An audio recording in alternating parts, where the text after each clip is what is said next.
Yeah, Paul, it's interesting because on the SummerSlam card, it appears to be that there's at least one NXT alum in every match. And I just wanted to know your thoughts of just, geez, this development process, Performance Center, I mean, that would tell me it's working really well. What are your thoughts about the process?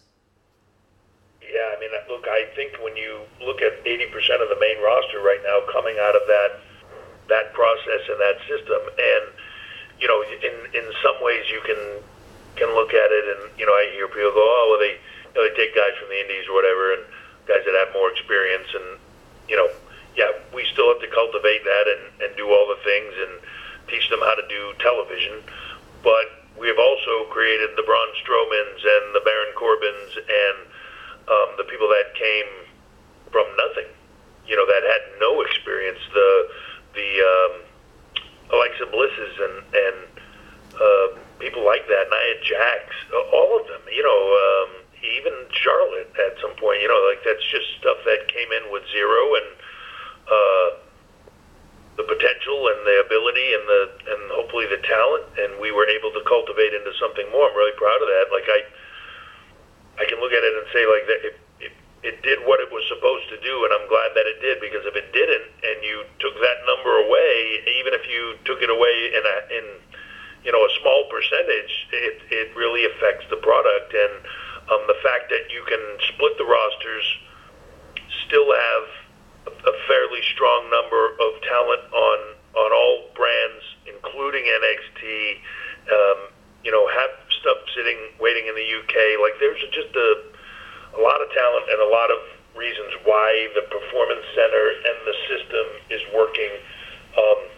Is it everything that I want it to be? No, it never will be. I'm always going to want it to be better and be more, and to be able to do things and prepare people differently. And at the end of the day, we prep them the best we can, and we give them the opportunity when the time is right. And then what they do with it, in some ways is up to us, but in some ways, a lot of ways, is up to them, and they have to be able to deliver, and that becomes a different prospect. Not everybody that you can be the best college football player in the world, you can win the Heisman Trophy, and then you can get drafted early, and then you can go to the pros and then not make it.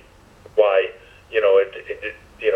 There's a lot of factors. So it's no different in what we do.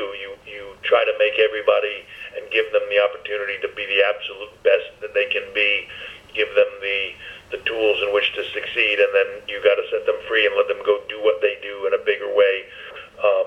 How we handle that on the main roster is part of it. How we handle that, how they handle that on the main roster is another part of it. So, but to answer the question, I'm thrilled with the process, and I'm thrilled with where we're at. I think it would be hard to say otherwise. And then in that process, to follow up with that, obviously the process is training, NXT, main roster. Sometimes it works, sometimes it doesn't, for whatever reason. Are there any thoughts of, well, you know what, maybe we'll bring somebody back to NXT and help build talent that way? Or no, once you're on the main roster, that's pretty much it? No, look, talent's talent. Like, just because a guy, look, Jinder Mahal, Drew McIntyre, those are all prime examples of people that came up, people say, like, right now, like, oh, Jinder, all of a sudden they make him this. Well, no, we always thought he had that potential to be that. He was one of the last two guys in the finals for me at the first, to determine the first NXT champion. People forget that. I thought he had that ability, right? He came up to the main roster. Things didn't pan out the way we wanted them to pan out. You can talk to him about that. He'll kind of give you his take on it, too, as well. Part of that's him, part of that's us, part of them being not ready for it. Drew McIntyre, same thing, right? Nothing always goes the way you plan it, but then you take them out of the environment.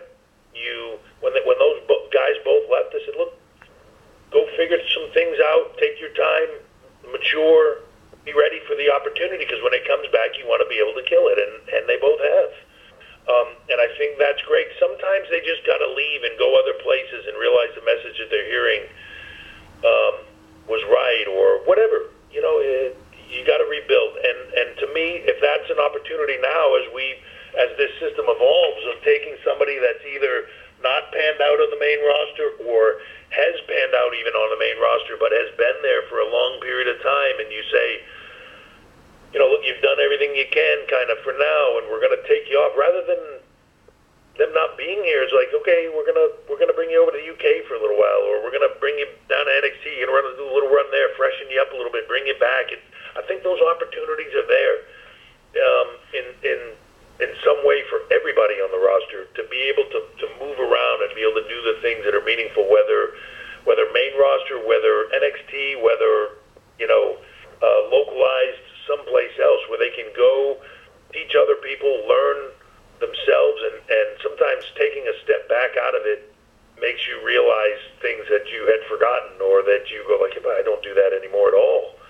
I got to get myself back in gear. And it's real easy to, in this industry where you do things every single day over and over, to become Groundhog's Day and to start becoming complacent where you're at and just going through the motions, as opposed to being hungry and driving for it and wanting it. And sometimes stepping out of it is the best way to realize you need to reinvigorate your passion and get back in there and dig in, Thank you, Paul. Thank you. All right, guys, this next outlet.